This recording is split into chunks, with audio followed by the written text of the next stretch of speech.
Astronomers have recently stumbled upon a discovery so paradoxical it seems to defy the fundamental rules of the cosmos. Clouds of antimatter drifting silently through space. By every measure of our current understanding, such objects should not exist.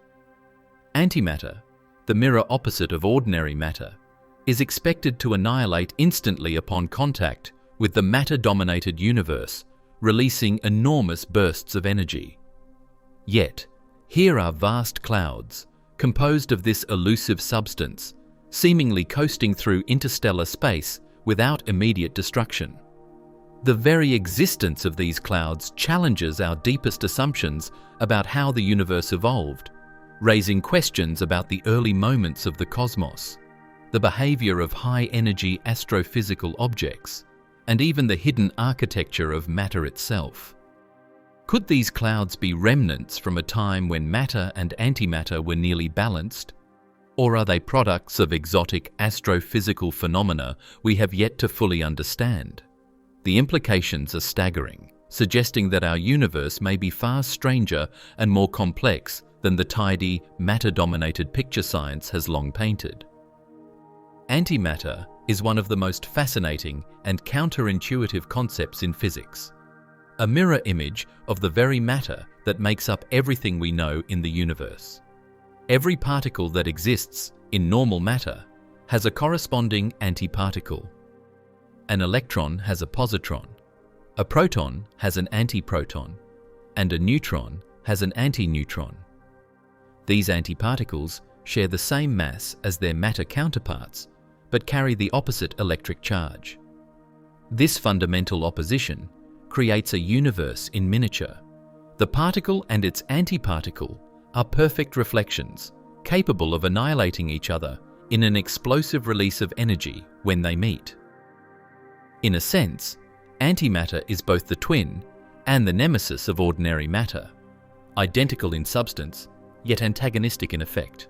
The existence of antimatter was first predicted theoretically by Paul Dirac in 1928 through the formulation of his famous equation, which combined quantum mechanics and special relativity. Dirac's theory suggested that for every particle, there must be a corresponding particle with opposite charge, a concept that seemed entirely abstract at the time.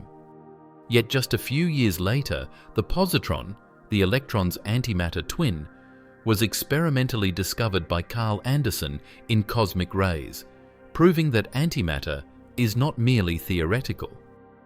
This moment marked the beginning of a profound journey into a hidden aspect of the universe that challenges our very intuition.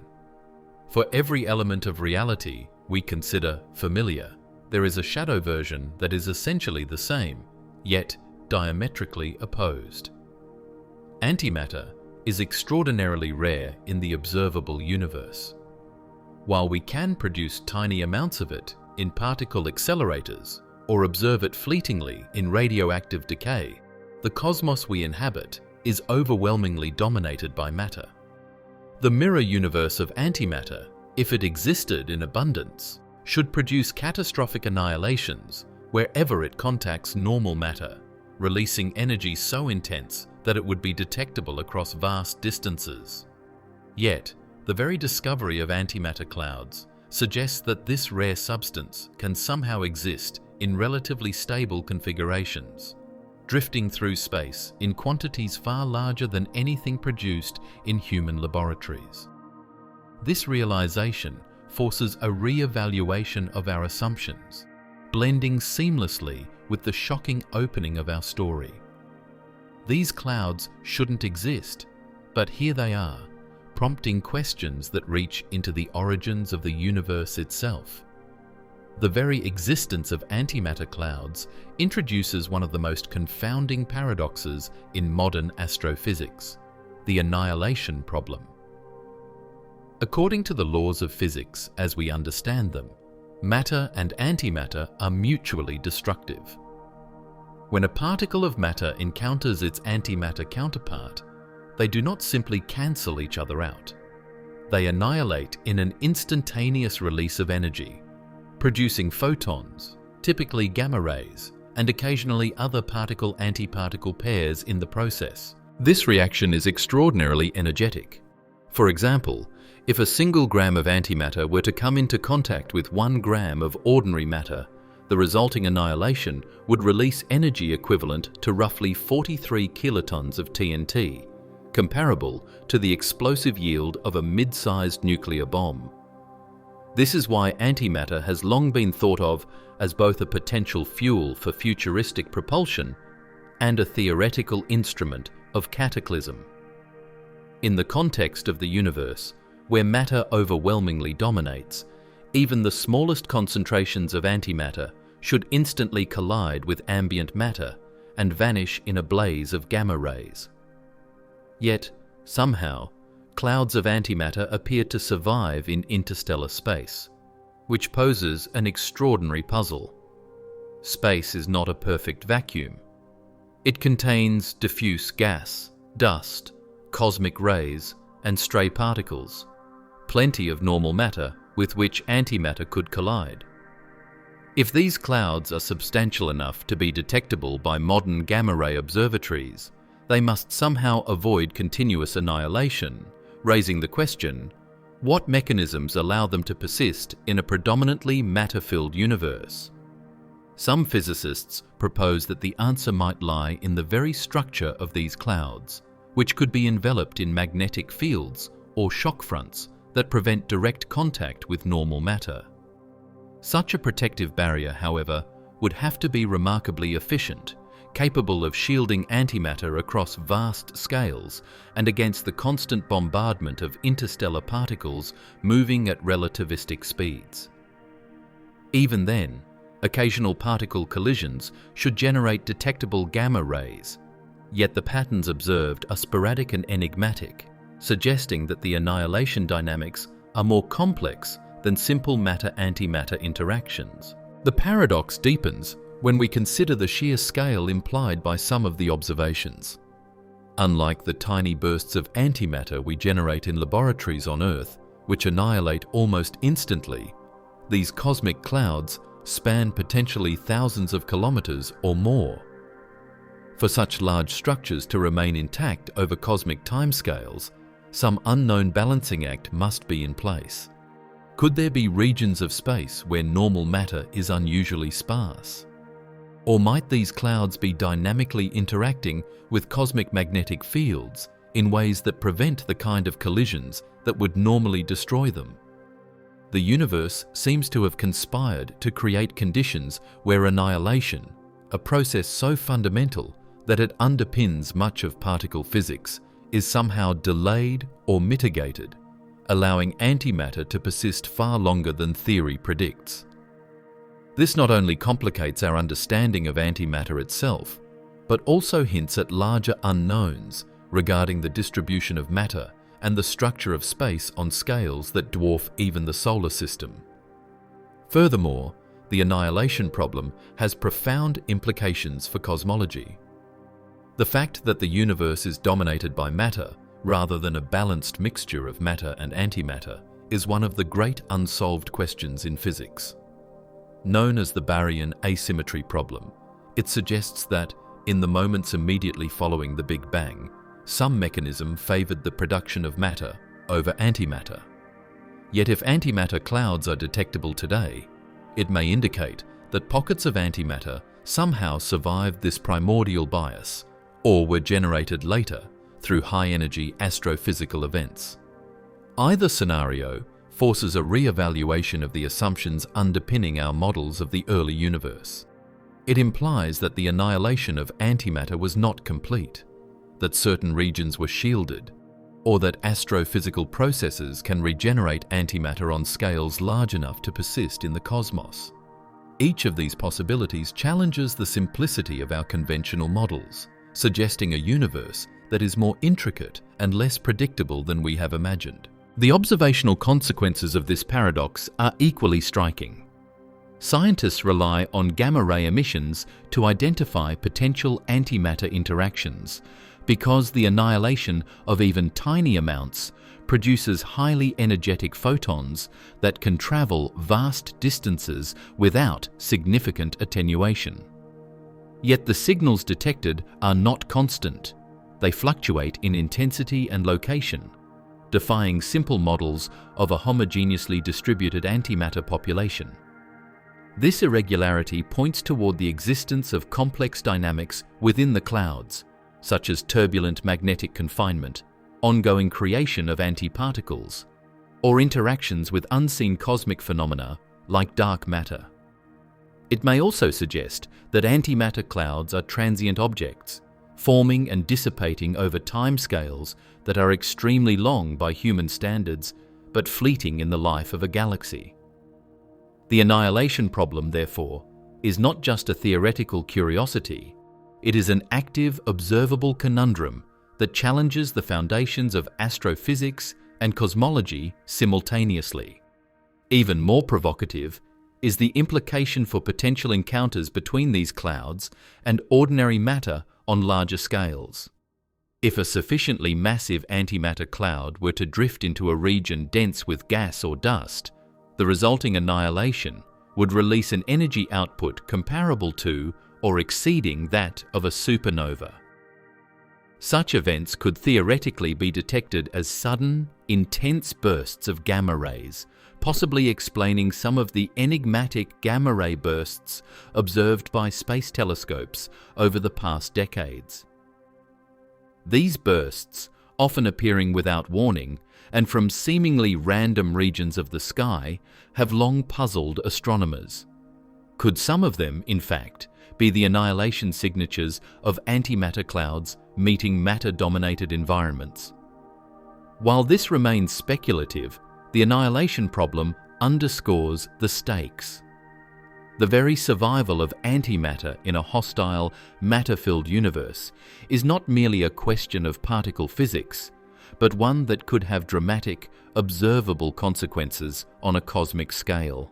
The annihilation problem naturally leads us to one of the most confounding aspects of antimatter's existence in the universe: its expected absence. According to the prevailing cosmological models, the universe was born in an incredibly hot and dense state, roughly 13.8 billion years ago, in what we call the Big Bang. In the first fractions of a second after this cosmic birth, matter and antimatter should have been produced in nearly equal quantities. Under this scenario, each particle of matter would have paired with an antiparticle and annihilated, releasing vast amounts of energy in the process. If this balance had persisted perfectly, the universe today would be composed almost entirely of radiation, with negligible amounts of matter or antimatter remaining. The very fact that we exist, that stars, planets, and galaxies formed at all, indicates that there was a slight but critical asymmetry. Somehow, matter slightly outnumbered antimatter, tipping the cosmic scales and allowing the universe to evolve as we see it now. Given this asymmetry, the standard expectation is that large-scale concentrations of antimatter, such as clouds or even entire galaxies made of antimatter, should simply not exist. Any significant pockets of antimatter remaining from the early universe would have encountered matter at the boundaries of these regions, triggering annihilation and generating gamma-ray signatures that would be unmistakable to our instruments. Over billions of years, these annihilation events should have erased all traces of primordial antimatter, leaving the cosmos overwhelmingly matter-dominated, as our observations largely confirm. This is why the potential discovery of antimatter clouds is so astonishing. It contradicts the assumption that antimatter's role in the universe was limited to the ephemeral moments of the Big Bang. If substantial antimatter persists today, it challenges not only our understanding of particle physics, but also the foundational principles of cosmology that describe the universe's earliest epochs. The expected absence of antimatter also deepens the philosophical and theoretical tension surrounding its discovery. Physics textbooks often present the narrative as straightforward: matter wins, antimatter loses, and the universe continues under the dominion of matter. Yet observational evidence of antimatter clouds suggests a subtler reality. If antimatter has survived in detectable amounts, it implies either that these clouds formed after the annihilation era, or that some exceptional conditions protected them from destruction. These scenarios are difficult to reconcile with existing cosmological models. The survival of antimatter would necessitate mechanisms, be it magnetic confinement, low-density interstellar regions, or exotic particle interactions, that allowed antimatter to evade annihilation for billions of years. Each of these hypotheses invites complex questions about the structure and evolution of the universe on both large and small scales. Furthermore, the absence predicted by standard cosmology has practical implications for our observations. Scientists scanning the cosmos for antimatter signatures do so with the assumption that any detection would be extraordinary. Even isolated antimatter particles, such as positrons or antiprotons, are treated as anomalies, often explained as secondary byproducts of high-energy astrophysical events rather than remnants of primordial antimatter. This expectation frames every gamma-ray detection, every positron captured in a detector, as potentially revolutionary. The mere suggestion of antimatter clouds, therefore, forces astronomers to reconsider what they once assumed was impossible. It transforms a textbook principle into a live, unresolved mystery, highlighting a profound gap in our understanding of the universe's fundamental composition. The tension between theory and observation also emphasizes the role of modern technology in reshaping cosmological knowledge. Instruments like the Fermi Gamma Ray Space Telescope and ESA's Integral Satellite have provided unprecedented sensitivity to high-energy phenomena, enabling us to detect signals that might have gone unnoticed in previous decades. These observations hint at a more complex antimatter landscape than standard cosmology predicts, suggesting that the universe may contain isolated or dynamically sustained antimatter regions. Each detection, whether it's a stream of positrons near Earth or a diffuse gamma-ray signal from the galactic plane, becomes a clue in a puzzle that challenges the once seemingly settled expectation of antimatter's total absence. In essence, the predicted absence of antimatter underscores the magnitude of the discovery of antimatter clouds. It's not merely that these clouds exist, it's that their existence confronts the assumptions built into the very models we use to understand the cosmos. They act as a cosmic contradiction, a reminder that even the most established theories are provisional in the face of new evidence. The paradox is stark. A substance that, according to standard cosmology, should have been annihilated long before galaxies even formed, persists and drifts quietly through the stars. This sets the stage for the next question in our journey. If we cannot see antimatter directly, how do scientists detect it? And what has that detection revealed about these enigmatic clouds? Detecting antimatter is a task that challenges even the most advanced instruments and the most patient scientists, because antimatter itself is invisible until it interacts with ordinary matter. Unlike stars, gas clouds, or planets that emit light or other electromagnetic radiation naturally, antimatter does not have a detectable signature while isolated. It does not glow, reflect, or radiate in ways conventional telescopes can observe. This makes it fundamentally elusive. We cannot simply point an optical telescope at the sky and see a cloud of antiprotons or positrons drifting through space. Its presence is inferred indirectly, through the unique consequences of its interactions with matter, the most telling of which is the production of high-energy photons, particularly gamma rays. When even minute amounts of antimatter collide with regular matter, they annihilate, releasing energy in a precisely predictable form that can be captured by specialized detectors. The annihilation of a particle and its antiparticle produces a very distinctive signature. Two gamma-ray photons emitted in nearly opposite directions, each carrying energy equivalent to the rest mass of the annihilated particles. For electrons and positrons, this energy corresponds to 511 kiloelectron volts, a specific gamma-ray wavelength that serves as a cosmic fingerprint for antimatter interactions. Satellites and space-based observatories, such as ESA's INTEGRAL, International Gamma-Ray Astrophysics Laboratory, and NASA's Fermi Gamma-Ray Space Telescope, are equipped with instruments capable of detecting these energetic photons across vast distances. By mapping the intensity and distribution of these gamma rays, astronomers can trace the presence and movement of antimatter, even in regions where direct observation would otherwise be impossible. This indirect method is crucial because it allows us to detect antimatter clouds and even to estimate their density, composition, and potential dynamics within the galaxy. Interestingly, the detection process is not as straightforward as pointing a gamma-ray telescope at the sky and observing clear, isolated signals.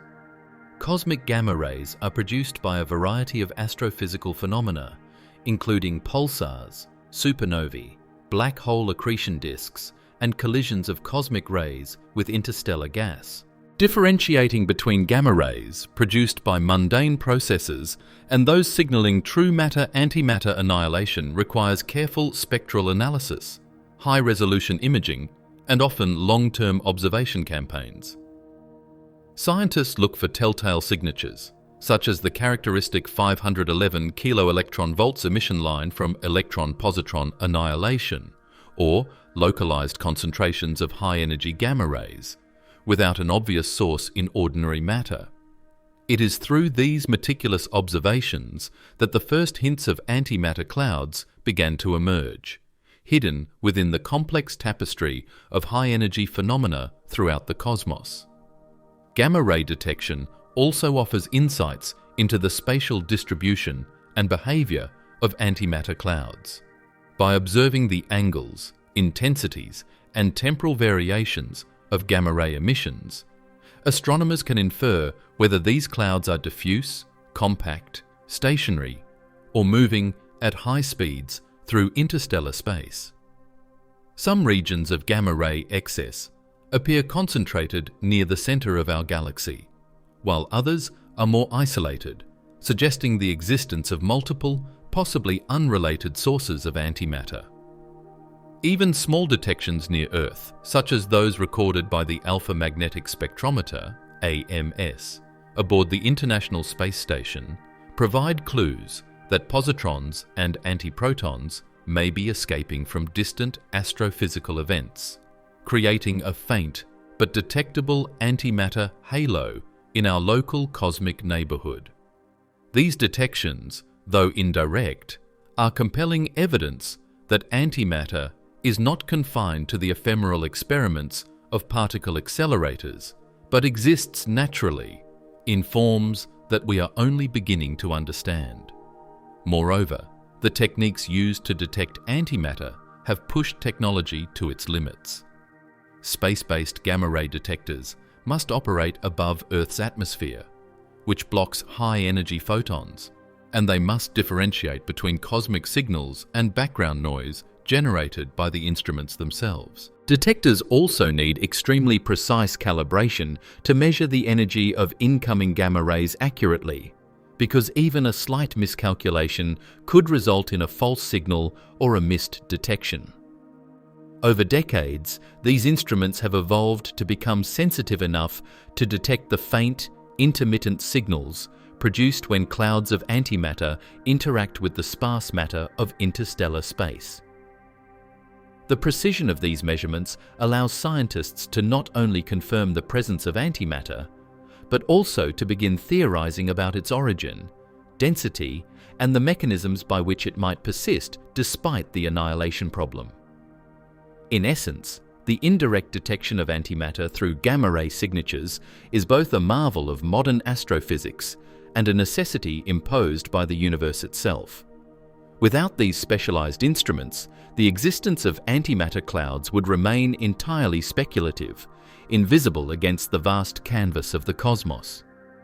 Through careful observation, scientists have identified patterns of gamma-ray emissions that hint at substantial antimatter reservoirs in regions once thought impossible.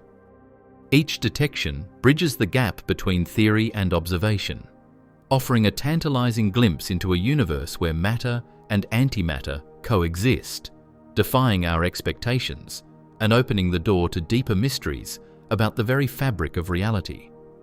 Understanding how we detect these clouds sets the stage for interpreting the first hints that led astronomers to suspect their existence in the first place. A journey that begins with unusual gamma-ray emissions that could not easily be explained by ordinary matter alone. The first true hints that antimatter might exist in substantial amounts beyond laboratory experiments and fleeting cosmic rays came not from visible light or radio signals, but from the high-energy whispers of the universe. Gamma rays. In the 1970s, astronomers using early gamma-ray detectors began noticing something peculiar. An unexpected emission line centered at 511 kilo-electron volts. This line was exactly the energy signature predicted for the annihilation of positrons, the antimatter counterparts of electrons. At first, this was dismissed as noise, a miscalculation, or an artifact of the instruments. But as detectors became more sensitive and more data were collected, the signal persisted. It wasn't just a glitch, it was a cosmic fingerprint. Something in the Milky Way was producing positrons in numbers large enough to generate a consistent gamma-ray glow, and this emission was strongest not in random patches of the sky, but concentrated toward the heart of our galaxy. Later, with the launch of ESA's Integral satellite in 2002 and NASA's Fermi Gamma-Ray Space Telescope in 2008, the mystery deepened. Integral confirmed that the 511 kilo-electron volt gamma-ray line was real, and not only that, it mapped the distribution of this signal. Astonishingly, the emission wasn't uniform. Instead, it formed a distinct bulge-shaped glow, centered on the galactic core, stretching thousands of light-years across. This massive reservoir of positrons suggested that antimatter wasn't just being created in isolated bursts, but was drifting around in large, structured regions.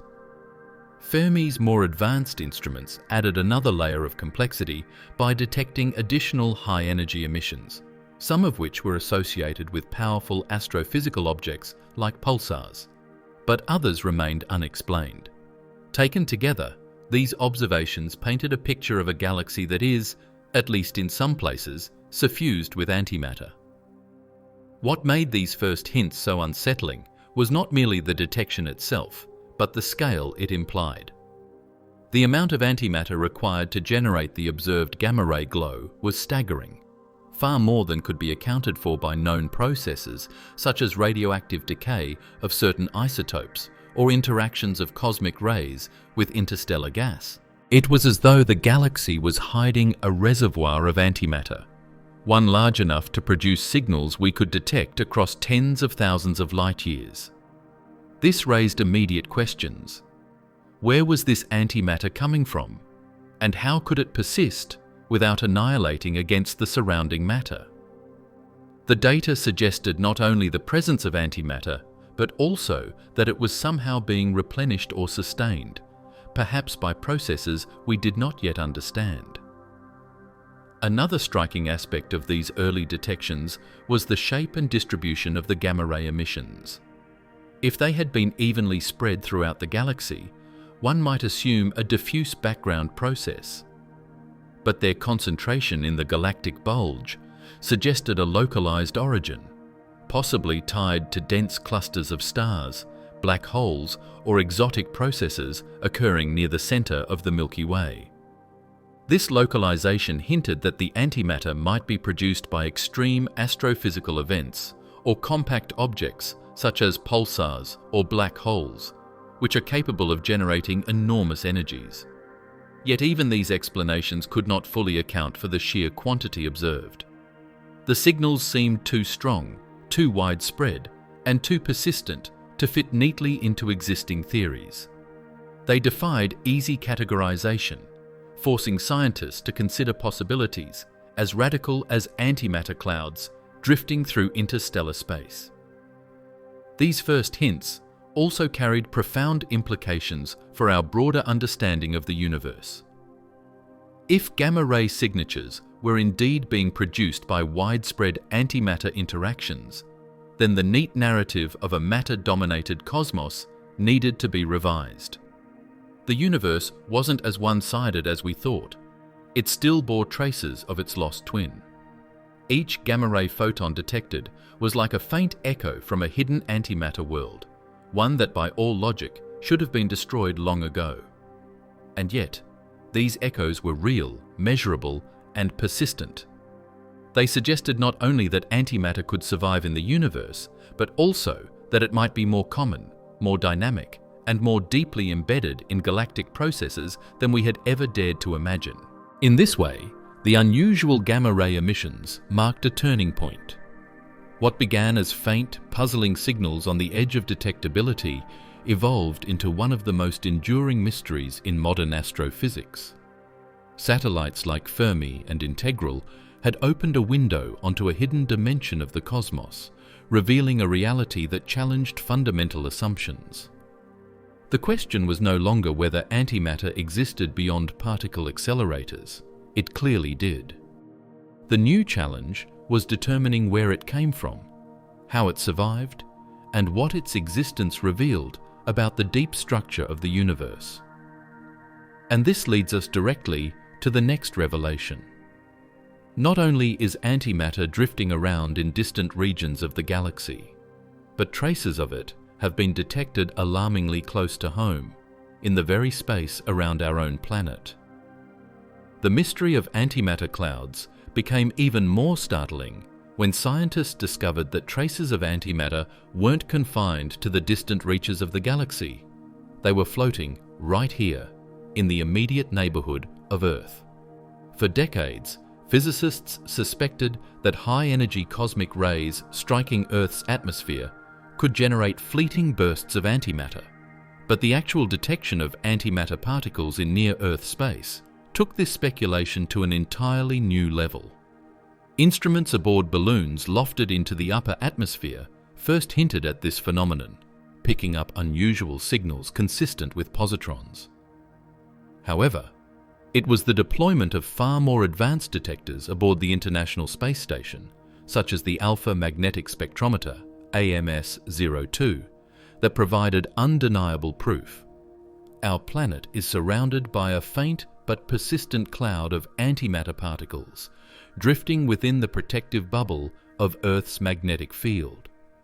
The AMS-02, launched in 2011, is essentially a state-of-the-art cosmic ray detector designed to measure the composition of high-energy particles from space. Its mission was originally tied to studying dark matter and cosmic radiation, but one of its most surprising discoveries was the detection of large numbers of positrons. These positrons appeared to be far too abundant to be explained by cosmic ray collisions alone. Instead, they suggested that antimatter was continuously arriving in Earth's vicinity, or perhaps even being trapped here for extended periods of time. Subsequent analysis revealed that Earth's magnetic field plays a crucial role in this phenomenon. Much like how it captures charged particles from the solar wind to form the Van Allen radiation belts, Earth's magnetic field appears capable of snaring antimatter particles, creating miniature belts of positrons encircling the planet. This means that, in a very real sense, Earth is home to its own antimatter clouds, tiny compared to the galactic structures hinted at elsewhere, but no less astonishing in their implications. The discovery of positron clouds near Earth raises profound questions about their origin. Are these positrons produced locally, perhaps through cosmic rays colliding with atoms in the upper atmosphere? Or do they originate from more distant astrophysical sources, such as pulsars or black holes, drifting across interstellar space until they become ensnared by Earth's magnetic field? The AMS-02 data suggests a combination of both processes may be at work. Some positrons appear to be freshly created in atmospheric interactions, while others display energy levels too high to be explained by local processes alone. This hints that our planet is not only generating antimatter particles, but also capturing ones that travel across vast distances of space before settling into orbit around Earth. The existence of these trapped positron belts demonstrates that antimatter is not as rare or inaccessible as once thought. It can exist stably, even in the environment immediately surrounding our planet. Equally intriguing is the potential practical significance of these discoveries. While the antimatter trapped near Earth exists only in minuscule amounts, its presence is enough to ignite discussions about futuristic applications. Antimatter has long been theorized as an incredibly potent energy source, given that its annihilation with matter converts mass directly into energy with unparalleled efficiency. The antimatter in Earth's magnetic field is far too sparse for harvesting today, but in theory, advanced civilizations, or perhaps future humanity, could exploit such reservoirs if technology ever allows.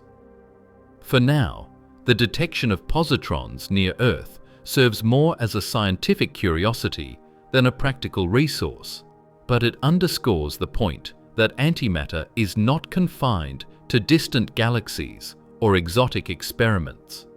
It is here, now, quietly circling our world in invisible streams. The fact that Earth itself has natural antimatter clouds makes the broader cosmic mystery even more pressing. If a planet dominated by matter, orbiting in a matter-filled galaxy, can sustain belts of trapped positrons, what might this imply about the ability of larger astrophysical systems to harbor antimatter? The discovery near Earth offers a kind of microcosm of the greater puzzle. Just as positrons can survive within the shield of our planet's magnetic field, perhaps vast galactic structures or cosmic objects provide environments where antimatter can persist on scales far larger than we once thought possible. These near-Earth detections, then, are not just a local oddity. They are a clue that the survival of antimatter in a matter-dominated universe is not only possible, but may be far more common than theory predicts. In connecting the local to the cosmic, the discovery of positron clouds near Earth bridges the gap between abstract theory and tangible evidence. It reminds us that antimatter is not simply a relic of the early universe or a laboratory curiosity. It is an active player in the cosmic theatre, present even in the very space above our heads. Yet the question remains, if antimatter is drifting around Earth and across the galaxy, where is it truly coming from? What hidden engines of the universe are generating these particles in such abundance? This brings us directly to the next great puzzle, the mysterious source of all this antimatter. According to the standard picture of cosmology, the universe overwhelmingly favors matter. After the Big Bang, matter and antimatter should have been created in equal amounts, only to annihilate each other in catastrophic flashes of energy, leaving behind a cosmos dominated solely by radiation. Yet we live in a universe filled with galaxies, stars, planets, and life, all made of matter, while antimatter appears only in trace amounts, fleeting and fragile. The discovery of antimatter drifting through the galaxy, concentrated in clouds, or orbiting Earth challenges this narrative. If annihilation should have wiped out nearly all of it, how is antimatter not only still here, but actively circulating in detectable quantities? Something, somewhere, is producing it, and the possibilities open a vast field of speculation and scientific debate. One candidate source lies in some of the most extreme environments in the cosmos, pulsars. These rapidly spinning neutron stars, born from the collapsed cores of massive stars, possess immense magnetic fields capable of accelerating particles to extraordinary energies. Within these magnetospheres, theory predicts that electron-positron pairs can be created in huge numbers. In fact, pulsars may function as natural antimatter factories, spewing streams of positrons into the galaxy in vast winds. Observations of nearby pulsars, such as Geminga and Monogem, have strengthened this hypothesis, as their surrounding nebulae glow with radiation consistent with particle acceleration and pair production. If pulsars are indeed responsible, then the antimatter clouds we detect may be little more than the faint edges of their cosmic emissions, drifting across interstellar space until they encounter matter and vanish in bursts of gamma rays, or, in rare cases, survive long enough to be trapped by structures like Earth's magnetic field. Another tantalizing source lies in the realm of black holes.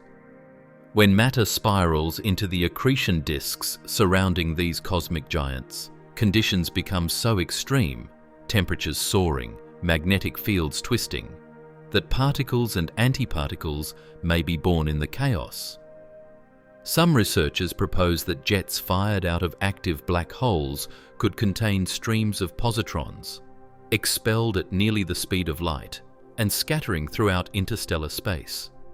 In this view, the antimatter clouds observed across the galaxy may be relics of distant black hole activity, their particles dispersed but not yet annihilated. Black holes, in essence, could be seeding the universe with tiny but detectable traces of antimatter, hidden among the chaos of their surrounding radiation.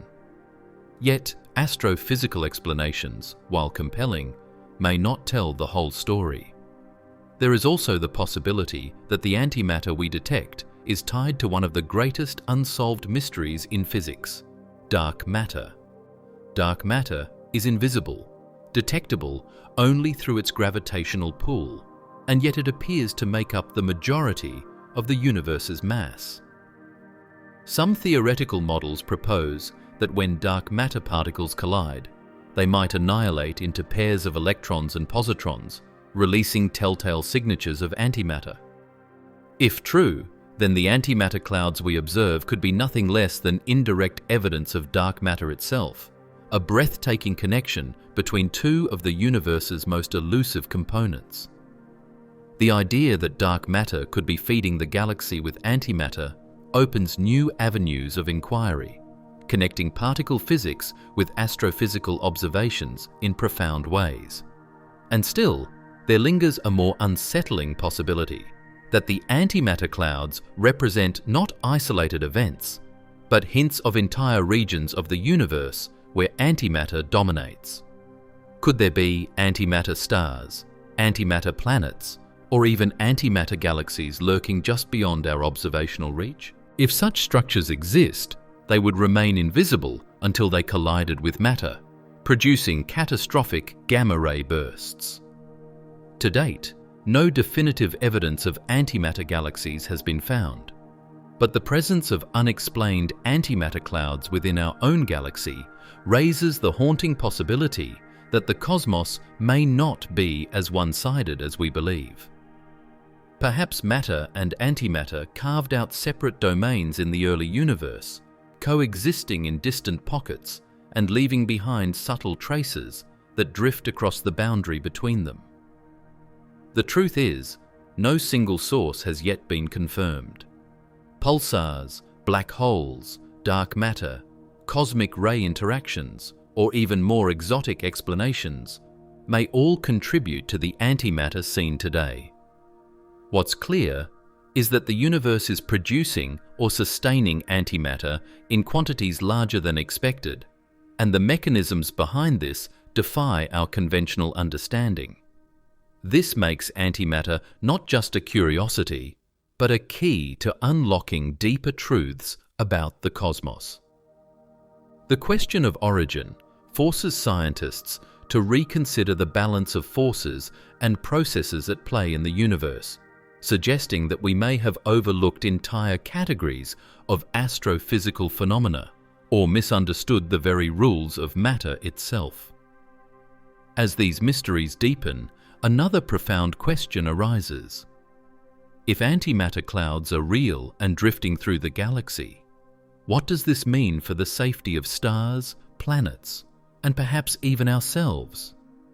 What happens when matter and antimatter meet on cosmic scales? The next step in unraveling this enigma leads us directly into the investigation of their potential dangers and the evidence of their collisions, traced through the violent, fleeting signals of high-energy gamma rays. When scientists attempt to trace the mysterious appearance of antimatter clouds across our galaxy, one of the most compelling suspects emerges from the exotic corpses of dead stars: pulsars. A pulsar is the remnant core of a massive star that ended its life in a supernova explosion. What's left behind is an ultra-dense neutron star, a city-sized sphere containing more mass than our Sun, spinning at incredible speeds and wrapped in magnetic fields so intense they defy human comprehension. These rotating lighthouses of the cosmos beam radiation across space in regular pulses, hence their name. But they may also serve as nature's own antimatter factories, churning out positrons in vast numbers and flinging them into the galaxy. The mechanism for antimatter production in pulsars begins with their powerful magnetic fields. A neutron star's magnetosphere is a cauldron of extreme conditions where electrons are accelerated to near-light speeds. As these electrons whip through curved magnetic field lines, they emit high-energy photons in the gamma-ray range. These photons don't always remain as light. Under the right conditions, they can transform into matter-antimatter pairs, an electron and a positron-positron, through a process known as pair production.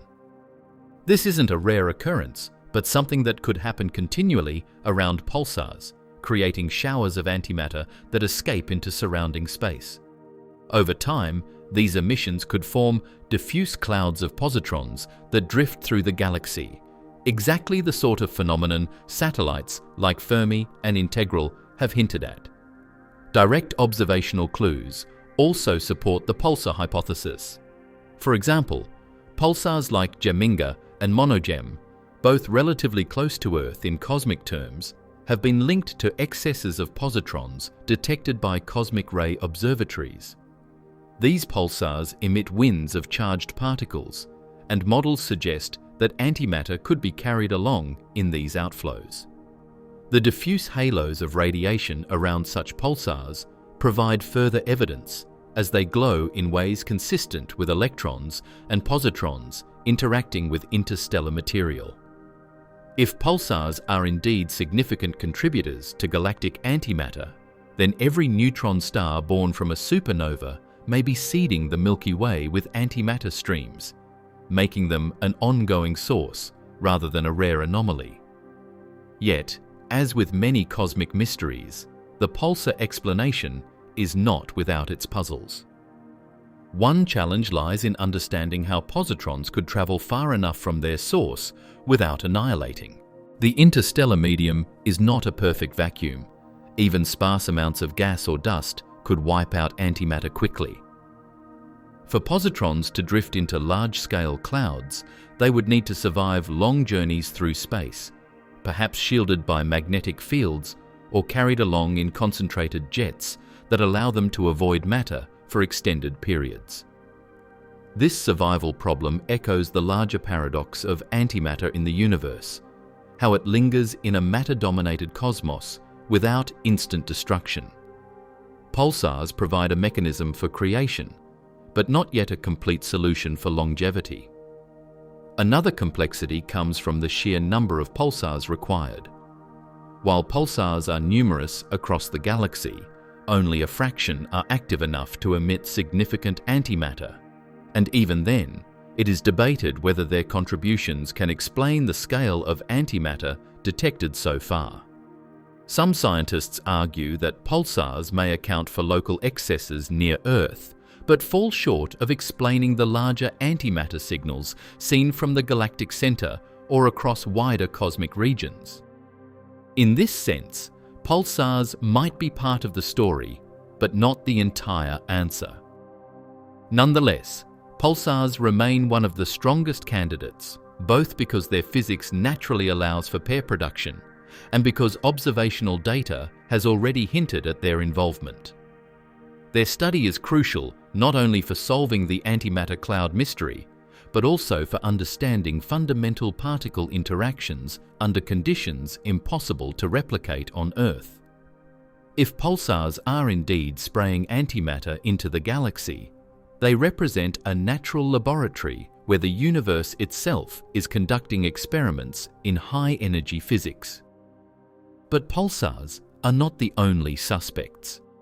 If neutron stars can create antimatter through magnetic violence, what about their more enigmatic cousins, black holes? Could the regions around black holes, with their turbulent accretion disks and ferocious jets, also be manufacturing antimatter on scales even greater than pulsars? To probe that possibility, we must venture closer to the most extreme gravitational wells in the cosmos. Black holes, those enigmatic regions of space-time where gravity reigns supreme, often feel like the ultimate culprits whenever the universe presents us with an unsolved riddle. When it comes to antimatter clouds drifting through the galaxy, many scientists have turned their attention to these gravitational monsters as a possible explanation. After all, black holes are not just passive voids that consume everything in their path. Around them swirl some of the most energetic environments in the cosmos, places where matter is crushed, heated, and accelerated to extremes that defy ordinary comprehension. Within these turbulent domains, some researchers believe the very conditions might exist to create antimatter in significant quantities, making black holes potential engines for seeding the galaxy with the very substance that should not survive here. To understand how black holes could create antimatter, we first need to picture what happens near one. At the heart of a black hole lies the event horizon, a boundary from which nothing can escape once crossed. But before matter plunges into that point of no return, it gathers in a swirling accretion disk. This disk, composed of gas, dust, and even shredded stars, becomes heated to millions of degrees as it spirals inward. At such extreme temperatures, particles collide with tremendous energy, creating showers of photons in the X-ray and gamma-ray ranges. But light in these violent conditions does not always remain light. Under the influence of the black hole's immense gravity and the ferocious magnetic fields threading through the accretion disk, high-energy photons can transform into pairs of particles and antiparticles. Electrons and positrons may be generated in vast numbers, forming a plasma that includes antimatter as a natural byproduct of the chaos. In addition to the accretion disk, many black holes exhibit another striking feature: relativistic jets. These are enormous beams of particles launched at nearly the speed of light, shooting out from the poles of the black hole's spinning magnetic field. The precise mechanism behind jet formation is still under debate, but what's certain is that these outflows are among the most powerful structures in the universe, stretching across thousands of light years. If antimatter is indeed being created in the maelstrom near the event horizon, it stands to reason that some of it could be carried away in these jets. In such a scenario, black holes would not only generate antimatter, but also distribute it across interstellar space, effectively injecting it into the galaxy, where it might eventually diffuse into the mysterious clouds we now detect. Observational evidence lends some weight to this idea. Astronomers studying active galactic nuclei, the incredibly luminous cores of galaxies powered by supermassive black holes, have detected radiation signatures that hint at the presence of electron-positron plasmas within their jets. These signatures are subtle and hotly debated, but they suggest that antimatter might be not just a byproduct, but a key component of black hole outflows. If true, then antimatter clouds within our own Milky Way could be the lingering remnants of ancient outbursts from black holes, slowly dispersing through the galactic medium long after their violent origins. What makes black holes such fascinating candidates is their ability to sustain conditions that continually regenerate antimatter. Unlike pulsars, whose antimatter production may be tied to their fading magnetospheres and weakening over time. Black holes that remain actively fed by surrounding gas could generate antimatter on cosmic timescales as long as material keeps falling in. This would mean that antimatter production near black holes is not a rare, short-lived phenomenon, but a potentially ongoing process, occurring wherever matter is consumed in large enough quantities. Yet here too, puzzles abound. For instance, antimatter should not be able to travel far from its birthplace before colliding with matter and annihilating in a blaze of gamma rays. If black holes are indeed flooding space with positrons, why do we not observe more annihilation events immediately near their jets or in their host galaxies? Some theorists propose that magnetic fields might shepherd positrons away, allowing them to survive longer than expected. Others suggest that the distribution of matter around black holes may create safe channels, effectively giving antimatter an escape route into the wider galaxy. Whatever the mechanism, the persistence of antimatter clouds suggests that black holes may possess unique conditions for not only creating but also protecting antimatter as it journeys outward. There is also a broader implication. If black holes are indeed factories of antimatter, then their role in galactic evolution may be even more complex than currently understood. We already know that supermassive black holes regulate star formation by heating and expelling gas from their galaxies. If they also contribute antimatter into the cosmic environment, they might be influencing chemical and energetic balances in ways not yet accounted for. This perspective transforms antimatter from a fringe curiosity into a possible participant in the grand ecological system of galaxies, woven into the cosmic cycle of matter, energy, and radiation. Still, skepticism remains strong. Some scientists argue that while black holes certainly produce exotic particles, attributing widespread antimatter clouds solely to them may be an overreach. The energy required to generate antimatter in large enough quantities might be too high, or the observational signals too ambiguous to draw definitive conclusions. Others point out that alternative sources, like pulsars or even dark matter interactions, might be more consistent with the observed distribution of antimatter in the Milky Way. The debate is ongoing, with no single answer commanding universal agreement. But whether or not black holes are the primary source, they highlight a crucial theme in the antimatter mystery, that the most extreme objects in the universe might be indispensable to explaining phenomena that defy ordinary physics. If antimatter clouds truly do trace their origins to black hole jets, then every flicker of radiation from these cosmic giants is more than just light. It's a coded message about the hidden presence of antimatter in the fabric of the universe. And even if black holes do not hold the full answer, they prepare the stage for an even bolder hypothesis, one that steps outside the familiar realm of astrophysical objects altogether. For some scientists, the mysterious antimatter signals may point not to ordinary matter under extraordinary conditions, but to something far stranger, the elusive and invisible substance known as dark matter. Could the collisions of dark matter particles be responsible for the antimatter that drifts across our galaxy? If so, then the antimatter clouds are not just a puzzle about survival, they are clues to solving one of the greatest mysteries of modern science. If pulsars and black holes represent astrophysical suspects in the case of antimatter clouds, then dark matter stands as the most radical and tantalizing possibility. A suspect so mysterious that it might not only explain the existence of antimatter, but also unravel one of the most profound enigmas in all of physics. Dark matter is the invisible scaffolding of the cosmos, accounting for roughly 85% of all matter in the universe, yet it has never been directly observed. Its presence is inferred only through gravity, by the way it bends light from distant galaxies or holds stars together in galactic disks. If dark matter could somehow produce antimatter, then the antimatter clouds floating in the Milky Way may be not a paradox, but a signpost to the very stuff that shapes our universe on the largest scales. The hypothesis works like this. Certain models of dark matter predict that its particles are not perfectly inert.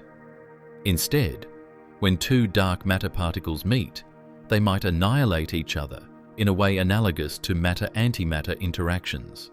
In doing so, they could release standard particles as byproducts, including electrons and positrons. If true, then every annihilation of dark matter deep in the galactic halo or in regions of high dark matter density like the galactic center could be quietly releasing clouds of antimatter into the cosmos. Over cosmic time, these annihilations could contribute significantly to the positron excess observed by detectors, seeding the Milky Way with antimatter that doesn't seem to have any obvious astrophysical origin. Evidence for this possibility is indirect but intriguing. One of the strongest clues comes from the very heart of the Milky Way, where satellites like Integral have detected a mysterious glow of 511 kilo-electron-volts gamma rays, a signature associated with positron annihilation. The concentration of this signal in the galactic bulge has puzzled astronomers for decades. It seems too intense and too widespread to be explained solely by known astrophysical sources like pulsars or stellar explosions. Could it instead be the fingerprint of dark matter particles colliding in large numbers at the center of our galaxy, producing positrons that then annihilate to generate this haunting glow?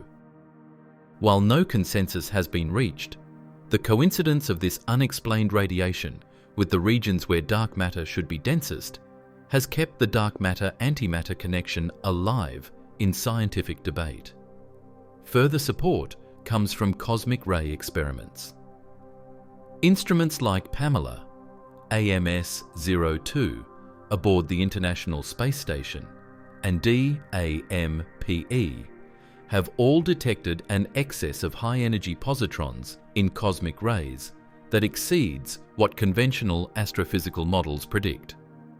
The shape of this excess has led some researchers to propose dark matter annihilation as a plausible explanation. In these scenarios, the antimatter clouds we detect would not be clouds in the traditional sense, but diffuse swarms of positrons and electrons released across the galaxy by the invisible interactions of dark matter. If this idea holds true, then antimatter clouds could be regarded as smoke from a fire we cannot see, the fire of dark matter collisions happening silently all around us. The implications of such a discovery would be staggering. It would mean that antimatter is not merely a rare anomaly in a matter-dominated universe, but a built-in consequence of the most dominant, hidden form of matter in existence. Detecting and characterizing these antimatter clouds would not only solve a long-standing paradox about their survival, but also provide the first direct, non-gravitational evidence of dark matter itself. It would bridge astrophysics with particle physics, uniting two of the most pressing scientific quests under a single explanation. But as bold as this hypothesis is, it remains controversial. For one, dark matter has yet to reveal its true nature, and there are dozens of competing theories about what it might be. From weakly interacting massive particles, WIMPs, to axions to even more exotic candidates. Not all of these models predict antimatter production. Moreover, astrophysical alternatives like pulsars remain strong contenders for explaining positron excesses, especially since nearby pulsars like Geminga align suspiciously well with observed data. To complicate matters further, background cosmic ray interactions with interstellar gas can also generate positrons, muddying the signal and making it difficult to attribute any single source. Skeptics argue that invoking dark matter may be premature when so much uncertainty remains about conventional astrophysical processes. Yet even skeptics admit that the possibility cannot be dismissed outright. The unusual distributions of positrons and the unexplained gamma-ray signals from the galactic center keep nudging scientists back to the dark matter hypothesis, if only because it seems to tie together multiple unsolved mysteries with one audacious idea. If dark matter is truly responsible, then the antimatter clouds drifting across the Milky Way are more than curiosities. They are messengers from the hidden universe, whispering secrets about particles that shaped galaxies, stars, and perhaps even the conditions for life itself. The antimatter we detect would no longer be an impossible survivor of the Big Bang, but an ongoing creation woven into the fabric of the cosmos by the interactions of a substance we have yet to fully comprehend. And even if dark matter is not the answer, the search for its role in antimatter production pushes science into fertile territory, forcing new experiments and more sensitive detectors that will eventually clarify the puzzle. This leads us back from the vast and invisible scaffolding of dark matter to something much closer to home, the role our own planet plays in this mystery. For even here, within the protective cocoon of Earth's magnetic field, scientists have discovered that antimatter is not just out there in distant space. It can be trapped right above our heads. The mystery of antimatter becomes even stranger when we bring the story back home, quite literally to our own planet. While most of the discussion about antimatter clouds takes place in the distant reaches of space, far beyond the protective shell of Earth's atmosphere, it turns out that antimatter is not only out there in the galaxy, but also exists surprisingly close to us. In fact, our planet itself appears to host small trapped pockets of antimatter, miniature radiation belts of positrons corralled by Earth's magnetic field. This revelation adds a new twist to the enigma. Antimatter doesn't just survive in exotic corners of the cosmos, it survives right above our heads. The discovery stems from our understanding of Earth's magnetosphere, the invisible shield generated by the motion of molten iron in the planet's outer core.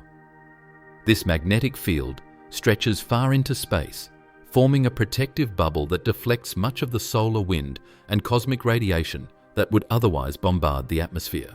Within this magnetic bubble lie the Van Allen radiation belts, donut-shaped regions filled with high-energy particles trapped by Earth's field. For decades, scientists assumed these belts contained only electrons and protons captured from cosmic rays and the solar wind. But in recent years, sensitive instruments have revealed that lurking among these particles are antimatter counterparts, positrons. The evidence comes from instruments like PAMELA, Payload for Antimatter Matter Exploration and Light Nuclei Astrophysics, a satellite launched in 2006 to study cosmic rays. PAMELA stunned researchers when it detected significant numbers of positrons trapped in the Van Allen belts, forming what is now referred to as the Earth's antimatter belt. These positrons are not just passing through, they appear to be stably confined by Earth's magnetic field, circulating in patterns similar to the way electrons do in the belts. The discovery was so unexpected that it forced scientists to rethink not only the local presence of antimatter, but also the ways magnetic fields might nurture it in otherwise hostile environments. But how does antimatter get trapped here in the first place?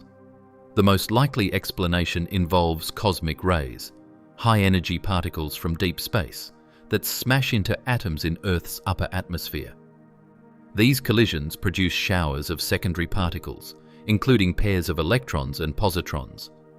While the electrons are indistinguishable from the abundant electrons already surrounding Earth, the positrons stand out. Some of them escape annihilation long enough to be swept up by the planet's magnetic field, which locks them into stable orbits around Earth.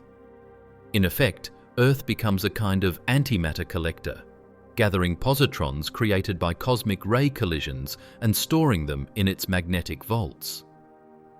The amount of antimatter in Earth's magnetic field is not large compared to the vast clouds hinted at in the galaxy, but it is still remarkable. According to Pamela's findings, the concentration of trapped positrons in the belts is far higher than what would normally be expected from cosmic rays alone. This suggests that Earth's magnetic field is not merely a passive trap, but may actively help to accumulate and preserve antimatter, extending its lifespan far beyond what would normally be possible in a matter-dominated environment. The implications of this discovery go beyond astrophysics. For one, it shows that antimatter can be naturally stored and shielded, opening the door to speculation about whether similar processes might occur around other planets or moons with magnetic fields, creating small but significant antimatter pockets across the solar system.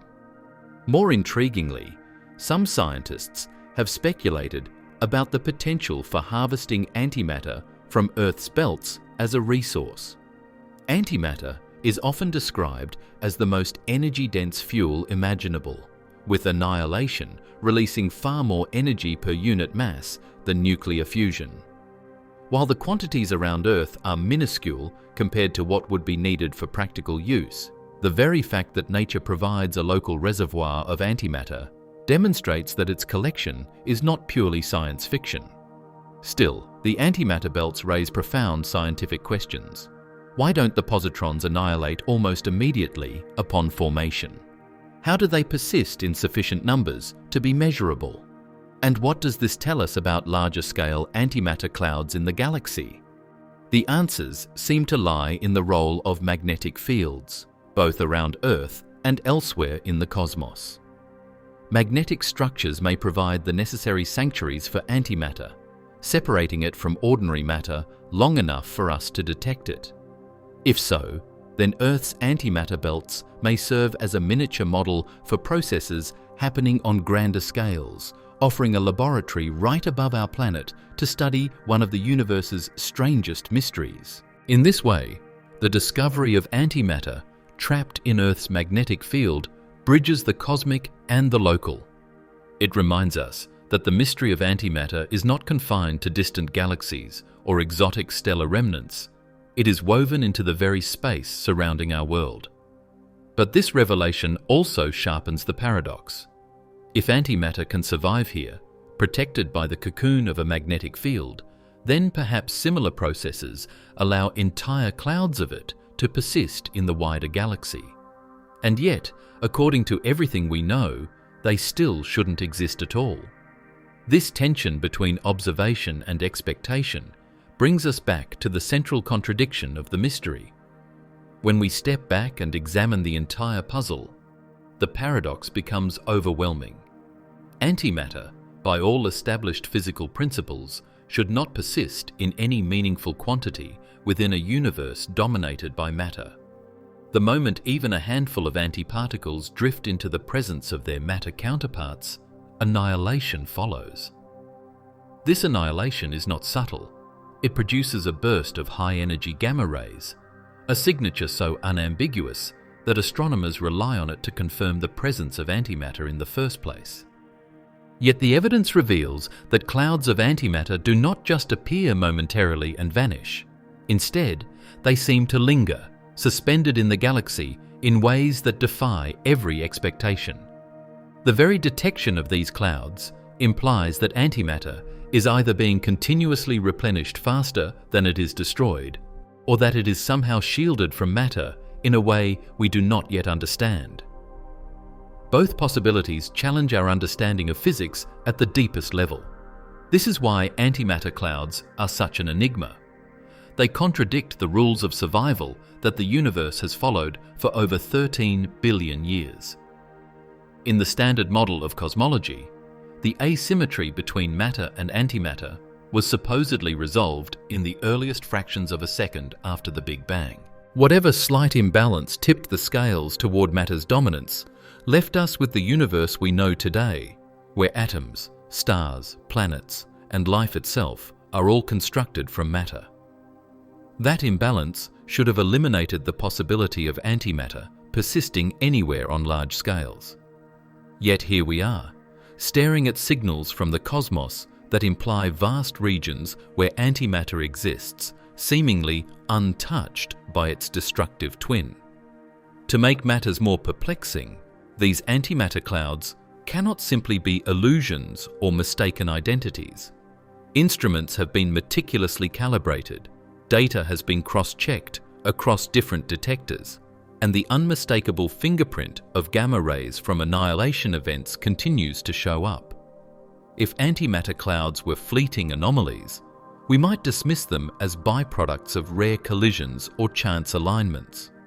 But the persistence and distribution of these clouds hint at something systematic, something woven into the structure of the galaxy itself.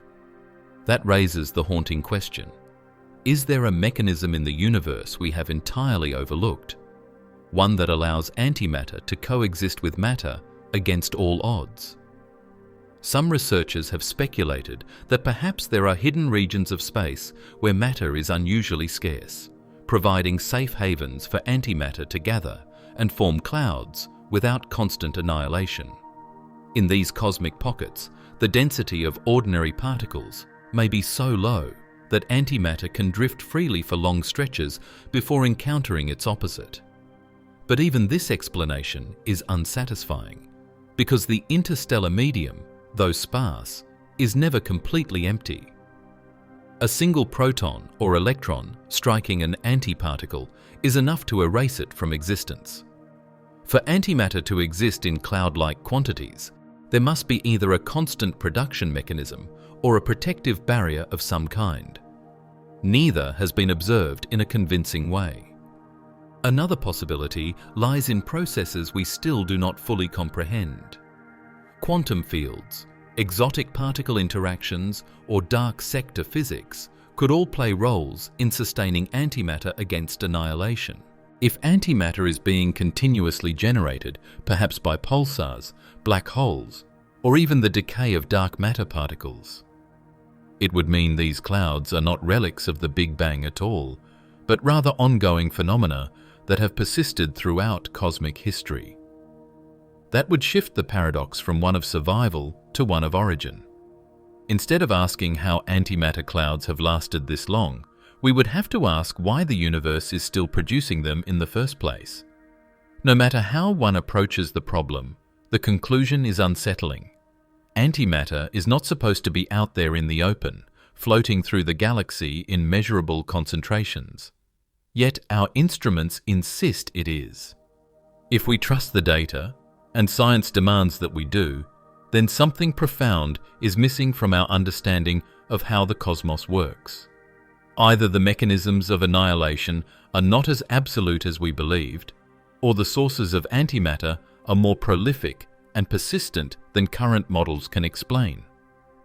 In either case, the survival of these clouds forces us to reconsider long-held assumptions, challenging the very balance of matter and energy that underpins the structure of the universe itself. The story of antimatter clouds becomes even stranger when our attention turns to the very heart of our galaxy, the Milky Way's galactic center. For decades, astronomers have known that this region is not only crowded with stars, dust, and violent phenomena, but also a hotspot for mysterious signals that defy easy explanation.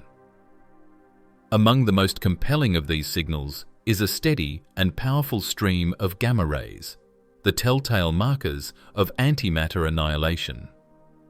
Instruments such as the Integral satellite have detected an unusual concentration of a specific gamma ray line at 511 kiloelectron volts, a precise energy level produced when positrons, the antimatter counterparts of electrons, collide with electrons and annihilate.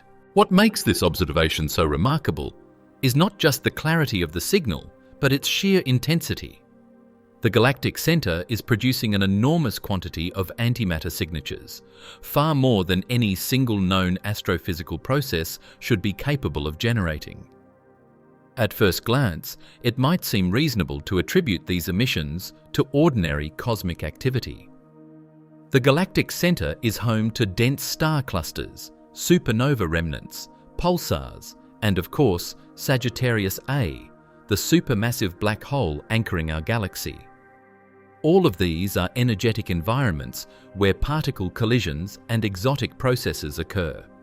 And it would be natural to assume that antimatter might be created in such violent settings. But the scale of the signal poses a serious problem.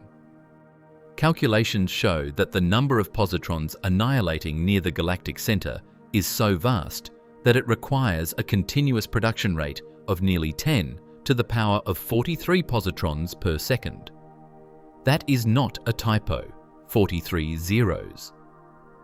No conventional astrophysical source we know of can account for such staggering numbers.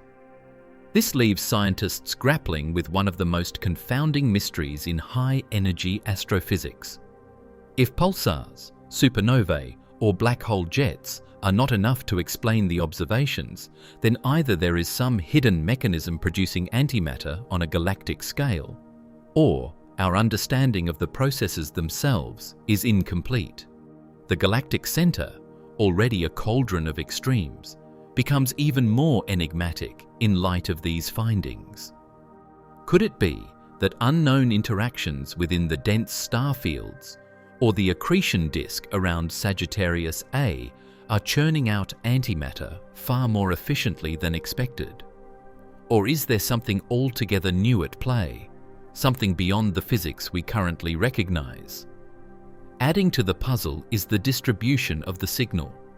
If antimatter were being produced by known sources like supernovae, we would expect the gamma-ray emissions to be concentrated around regions where such explosions occur more frequently. Yet the 511 kilo-electron-volt line is spread over a much broader area surrounding the galactic center, creating a diffuse glow that doesn't match the footprint of conventional astrophysical events.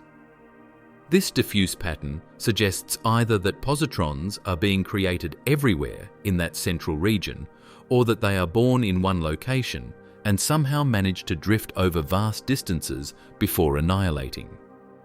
The latter is particularly difficult to explain because positrons should quickly lose energy and annihilate before traveling far. Yet the data stubbornly suggests they are not confined to small, localized regions. This has led some theorists to speculate that perhaps the galactic center itself is harboring conditions unlike anywhere else in the galaxy. Conditions where antimatter can not only be produced, but also preserved long enough to form something akin to clouds. Magnetic fields near Sagittarius A are exceptionally powerful, and could, in theory, corral charged particles like positrons, preventing them from immediate annihilation. If true, this might explain why antimatter signatures appear so diffuse.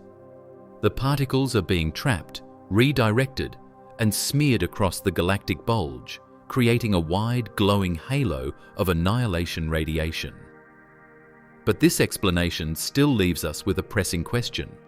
Why are so many positrons being created in the first place? Theories have only grown more exotic in response to this puzzle. Some researchers have proposed that dark matter itself may play a role. If certain dark matter particles annihilate or decay into standard particles, they might naturally produce positrons as a byproduct. In this scenario, the galactic center's high density of dark matter would act as a kind of antimatter factory, steadily pumping out positrons over cosmic time. Such a hypothesis is bold and controversial, because it would tie one of the greatest mysteries of the universe, dark matter, to another equally perplexing mystery, the survival of antimatter. Yet it is precisely the magnitude of the signal that forces physicists to consider options beyond conventional astrophysics. Other ideas reach into even stranger territory. Some have suggested that micro-black holes, remnants from the early universe, might still exist near the galactic center and could be producing antimatter through Hawking radiation.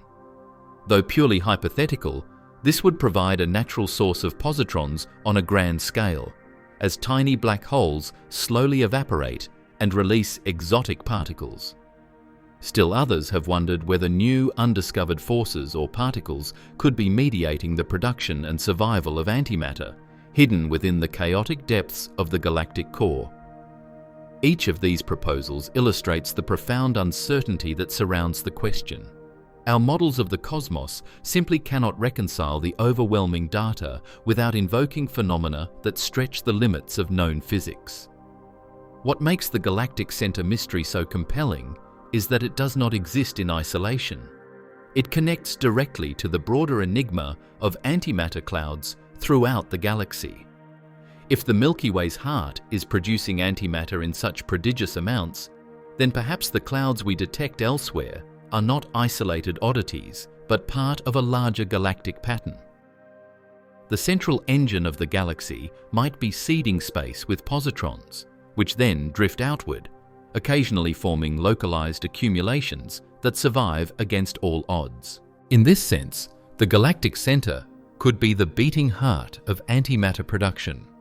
It signals not only a curiosity, but a key to unlocking why antimatter clouds appear where they do.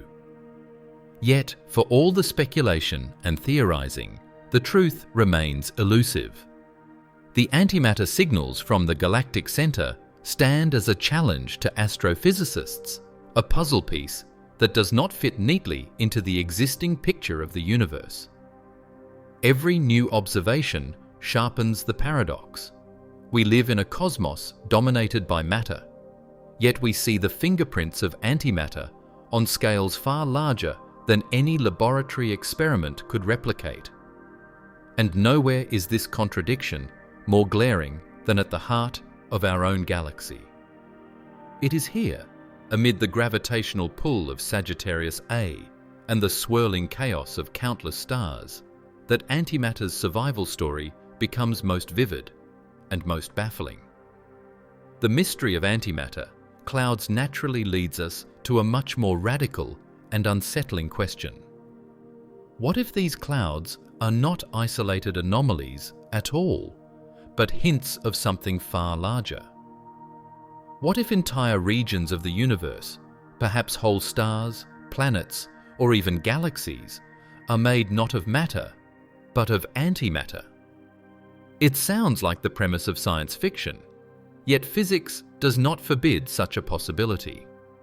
In fact, if the universe was born with equal amounts of matter and antimatter, as many cosmological theories suggest, then it would make sense that some of that antimatter could have clumped together during the early stages of cosmic evolution, forming stable structures that mirror the matter-based objects we see all around us. The only reason such antimatter realms would remain invisible to us is that space is vast, and unless matter and antimatter collide, there is no obvious way to distinguish one from the other. Imagine, for a moment, a star composed of antimatter. From the outside, it would shine just like a normal star. Its nuclear fusion would proceed in exactly the same way, because the laws of physics apply equally to both matter and antimatter. An antihydrogen atom behaves just like hydrogen, except with a positron orbiting an antiproton instead of an electron orbiting a proton. The energy released from fusion in an anti-star would look identical to that of a normal star. To any distant observer, the difference would be completely invisible. The only way we could detect its true nature would be at the boundary where it comes into contact with matter. At such an interface, annihilation would occur, producing powerful gamma-ray bursts and high-energy particles that would betray the star's antimatter composition. The idea becomes even more staggering when extended to larger scales. Could entire galaxies be built of antimatter? If antimatter clumped together early enough in cosmic history, there is no reason why it couldn't have followed the same gravitational processes that shaped ordinary galaxies. Stars would form, planets would emerge, and black holes would still dominate the centers. From afar, such galaxies would look exactly like those made of matter, yet they would be utterly hostile to us. If any fragment of a matter galaxy ever collided with an antimatter galaxy, the result would be cataclysmic annihilation on a cosmic scale, an unimaginable release of energy that would dwarf the brightest supernovae. But because the universe is so immense, and galaxies are so widely separated, such collisions might be exceedingly rare, allowing antimatter galaxies to persist quietly, hidden in plain sight. One of the biggest challenges to this hypothesis is the silence of the skies. If antimatter regions existed in abundance, we would expect to see telltale gamma-ray signatures along the borders where matter and antimatter regions interact. Such boundaries would be places of near-constant annihilation, creating bright edges detectable across the cosmos. Yet our telescopes have not clearly identified such boundaries, which raises doubts about the large-scale existence of antimatter galaxies. Still, it does not completely rule them out. It could be that these regions are isolated far beyond the visible universe, or arranged in such a way that their boundaries are obscured by cosmic expansion. Another angle of exploration comes from the search for antinuclei in cosmic rays. If entire regions of space were dominated by antimatter, then collisions within those regions should occasionally fling antihelium or heavier antinuclei into the cosmos. Detecting such particles would be strong evidence for the existence of macroscopic antimatter structures. In recent years, experiments like the Alpha Magnetic Spectrometer aboard the International Space Station have reported candidate events that could be interpreted as anti-helium nuclei, though the evidence is still debated and far from conclusive. If confirmed, such a discovery would be a revolutionary clue that antimatter regions are not just theoretical but real. This possibility also circles back to the Big Bang puzzle. If matter and antimatter were created in equal amounts, then their survival must have depended on segregation. Pockets of antimatter kept apart from matter long enough to form stable structures. Perhaps, instead of one universe dominated by matter with a few leftover antimatter traces, we inhabit a universe of dualities. Vast zones of matter interspersed with vast zones of antimatter, separated by gulfs of emptiness where annihilation has already occurred. The antimatter clouds we detect near Earth and in the galactic center could be whispers of this hidden cosmic architecture. Of course, such speculations push the boundaries of science and tread into the territory of what if. But that is the beauty of this mystery. The universe has already surprised us by allowing antimatter clouds to survive in environments where they shouldn't. To consider that entire stars, planets, or galaxies of antimatter might be quietly glowing in distant corners of the cosmos is not as impossible as it once seemed. If true, it would fundamentally alter our perception of reality. We would have to accept that the universe is not a one-sided story of matter's triumph, but a balanced, hidden tapestry in which both matter and antimatter found ways to endure. And this thought leads us back to the deepest and most perplexing question of all. Why did matter come to dominate in the first place, leaving antimatter as the great cosmic minority? If antimatter regions do exist, they may not only explain the survival of antimatter, but also provide crucial insight into the very origins of the cosmos itself. According to the most widely accepted models of the Big Bang, the universe should have been born with equal amounts of matter and antimatter. Every quark should have had an antiquark, every electron a positron. If that symmetry had held perfectly, then as the primordial fireball expanded and cooled, particles and antiparticles would have relentlessly collided, annihilating into nothing but light. The cosmos would be filled with radiation, but no atoms, no stars, no planets, no life. The very fact that you are listening to this and that galaxies sparkle across the night sky means something profound happened in the earliest fractions of a second. Somehow matter won the cosmic lottery while antimatter was all but erased. Physicists refer to this profound imbalance as the baryon asymmetry problem, named after the class of particles, protons and neutrons, that make up ordinary matter. The puzzle is stark. For every billion matter-antimatter pairs that annihilated, there seems to have been one extra matter particle left over. That tiny surplus is all it took to form everything we see today. Imagine that. 1 part in a billion tipped the scales, deciding the fate of the universe. But why should such an imbalance exist at all? The laws of physics, at least as we understand them, treat matter and antimatter with near-perfect equality. So where did the asymmetry come from? Several theories attempt to explain this cosmic favoritism. One of the leading ideas involves subtle violations of what's known as CP symmetry, which stands for charge parity symmetry. In principle, the laws of physics should be the same if you flip the charges of all particles to antiparticles and also mirror their spatial coordinates. Yet, in laboratory experiments with certain unstable particles, such as kaons and B mesons, physicists have observed tiny violations of CP symmetry. These violations suggest that the universe itself has a preference for matter over antimatter, albeit in a very subtle way. Could it be that, during the first microseconds after the Big Bang, these tiny asymmetries were amplified into a decisive imbalance that allowed matter to triumph? Possibly, but so far, the observed violations are far too weak to fully explain the enormous dominance of matter in the cosmos. Other theories venture into more exotic territory.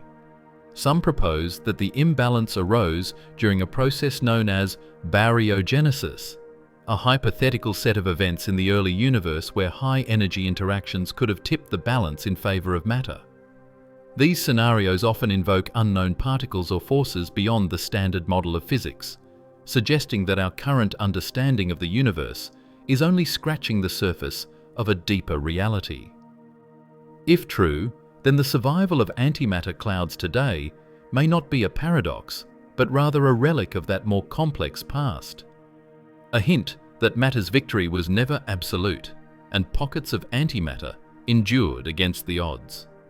The existence of these clouds therefore deepens the mystery. If antimatter was almost completely annihilated after the Big Bang, how is it that we find traces of it lingering in our galaxy billions of years later? One possibility is that these clouds are the faint remnants of primordial antimatter that somehow escaped annihilation. Another is that they are being continuously generated by astrophysical processes, as we've already discussed with pulsars, black holes, and perhaps even dark matter interactions. Yet each explanation circles back to the same central question: why was the initial balance broken in the first place? Without an answer, the antimatter clouds seem less like isolated curiosities and more like symptoms of a fundamental incompleteness in our cosmological story. This puzzle also raises a haunting counterfactual. Could there be entire regions of the universe where the asymmetry went the other way and antimatter won instead? Cosmologists cannot entirely rule out the possibility. In those regions, stars and galaxies would look the same as ours, but be composed of antimatter instead of matter. If such domains exist, they would likely be separated from us by vast gulfs of space, because any boundary region where matter and antimatter meet would erupt in catastrophic annihilation, producing massive gamma-ray signals. The absence of obvious annihilation zones in our observations suggests that, if antimatter domains do exist, they must be far removed from our own region of the cosmos. But the most unsettling part of the Big Bang puzzle is that it suggests our very existence depends on an unexplained violation of symmetry. The universe, at its most fundamental level, seems to have broken its own rules in order to allow us to be here. This realization makes antimatter clouds particularly provocative. They are not merely oddities floating through the galaxy. They are reminders of a deeper imbalance woven into the fabric of the universe itself. Every gamma-ray flash from annihilating positrons is like an echo from the dawn of time, whispering of a cosmic decision we still do not understand. Some physicists go even further. proposing that our universe may not be the only one. In certain versions of multiverse theory, every possible outcome of quantum events plays out in parallel realities. Could it be that in another universe, antimatter triumphed over matter, and their cosmic normal is the mirror of ours? If so, then our antimatter clouds might be more than astrophysical quirks. They could be hints of a fundamental symmetry across realities, one in which both matter and antimatter have their domains, but separated across different universes rather than within one. The enigma of matter's dominance remains unsolved despite decades of research, and antimatter clouds only sharpen the question. Each discovery of positron-rich regions or unexplained gamma-ray signatures feels like a breadcrumb leading back to the origin of everything. And yet, with each new clue, the trail seems to grow more complex rather than clearer. The survival of antimatter clouds is like a challenge thrown down by the cosmos, daring us to look deeper, to question our assumptions, and to confront the uncomfortable truth that the story of creation is still incomplete. In this way, the Big Bang puzzle ties seamlessly into the ongoing search for the sources of antimatter today. Whether pulsars, black holes, dark matter, or something stranger, each theory reflects our attempt to reconcile a universe that should have destroyed antimatter completely, but did not. The clouds we see drifting through the galaxy are not just curiosities. They are anomalies that force us to admit that something essential about the birth of the universe remains hidden. Until we solve the imbalance problem, every positron detected and every annihilation signal observed serves as both a reminder and a clue. That reality itself began with a mystery we have yet to unravel. Despite the tantalizing implications of antimatter clouds and the thrilling possibilities they present, not every scientist is convinced that we are witnessing something so extraordinary. In fact, a strong current of skepticism runs through the astrophysical community, urging caution before rewriting the story of the cosmos. This skepticism is not born of disbelief in antimatter itself. Its existence is firmly established, but rather from the possibility that the signals we are interpreting as evidence of antimatter clouds could instead have more mundane, less exotic explanations.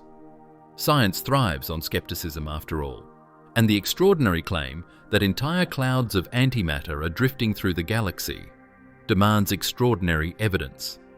One of the main alternative explanations proposed by skeptics is that many of the gamma-ray signals we attribute to antimatter annihilation might actually originate from interactions involving cosmic rays. These high-energy particles, mostly protons and atomic nuclei, traveling near the speed of light, constantly bombard our galaxy, colliding with interstellar gas, dust, and magnetic fields. Such collisions can produce gamma rays, often in patterns that can mimic the signatures expected from matter-antimatter annihilation. In this view, what we are detecting might not be positrons meeting electrons at all, but rather the natural byproducts of energetic cosmic processes that are already well understood. Another source of potential misinterpretation lies in the complexity of astrophysical environments themselves.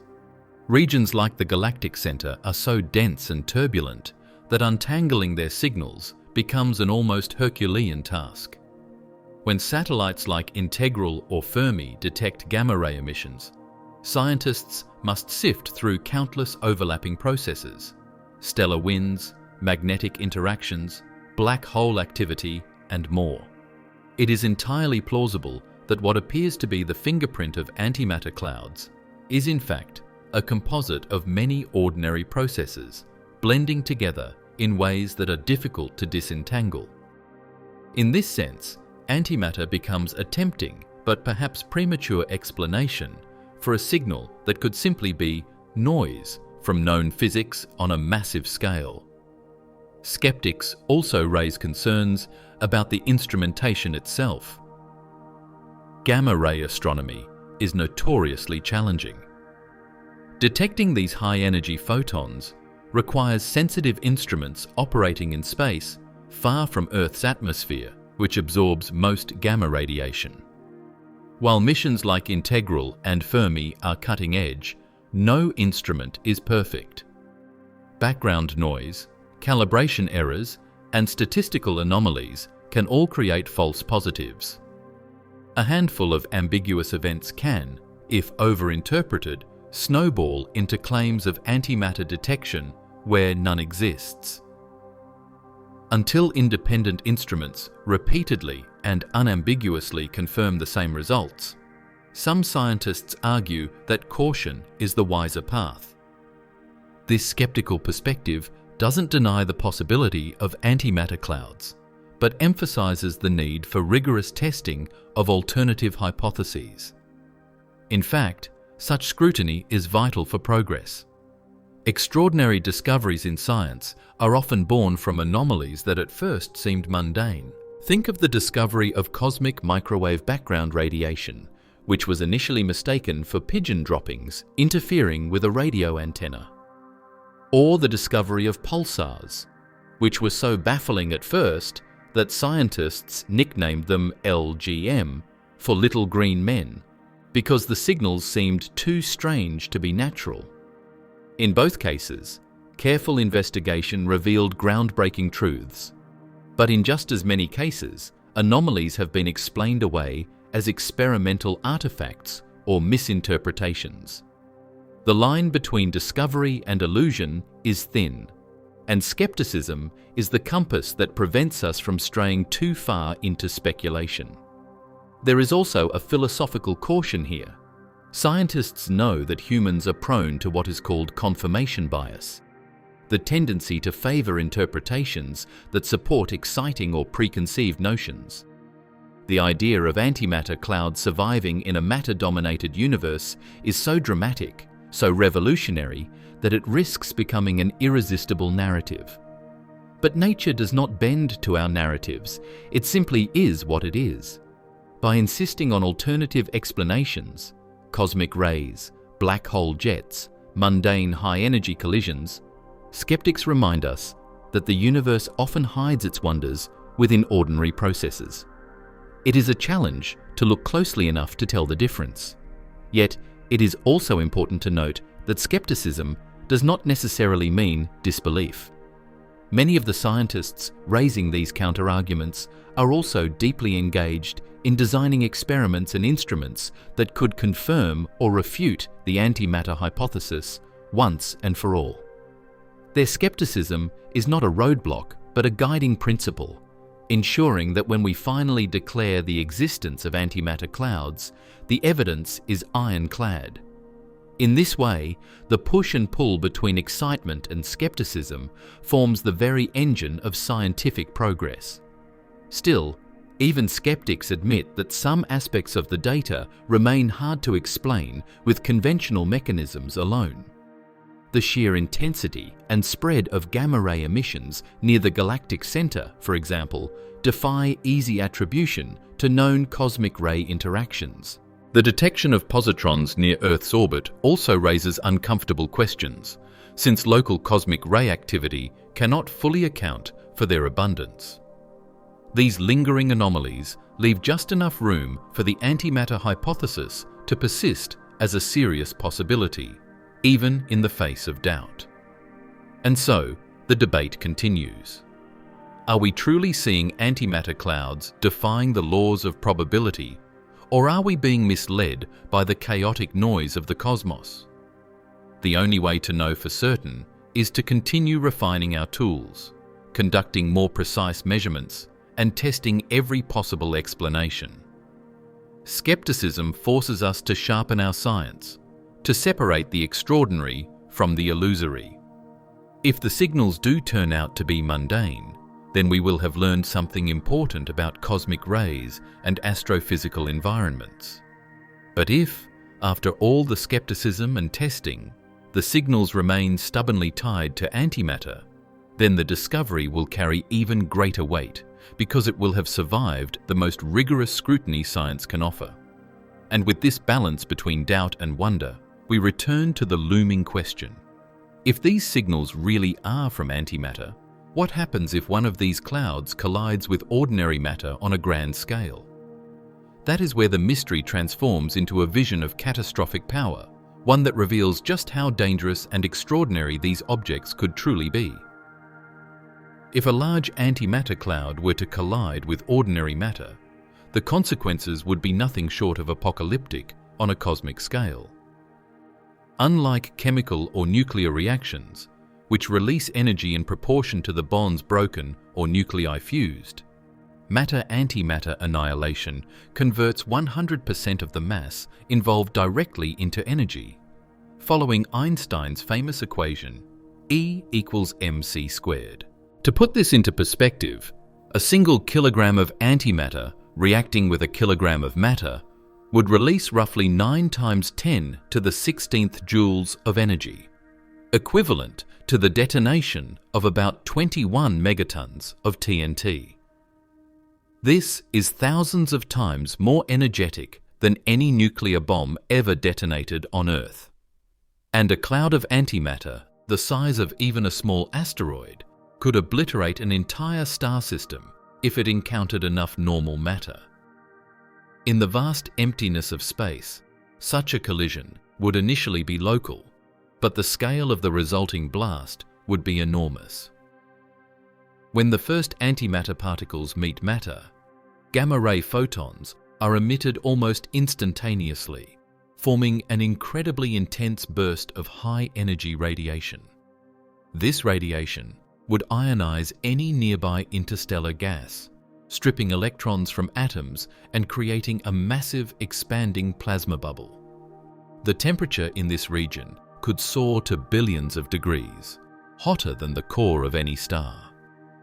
The energy release would propagate outward in all directions at nearly the speed of light, creating a shock wave capable of compressing and heating surrounding material, potentially triggering secondary reactions in nearby gas clouds or even igniting new star-forming regions, but in a violently destructive rather than constructive way. The effects of such an event are not purely theoretical.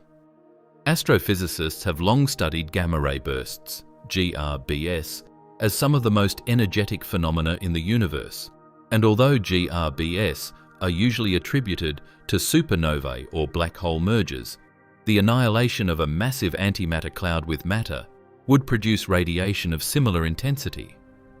The signature would be unmistakable: a sudden, intense release of gamma rays across multiple wavelengths, coupled with secondary X-rays and high-energy particles streaming outward.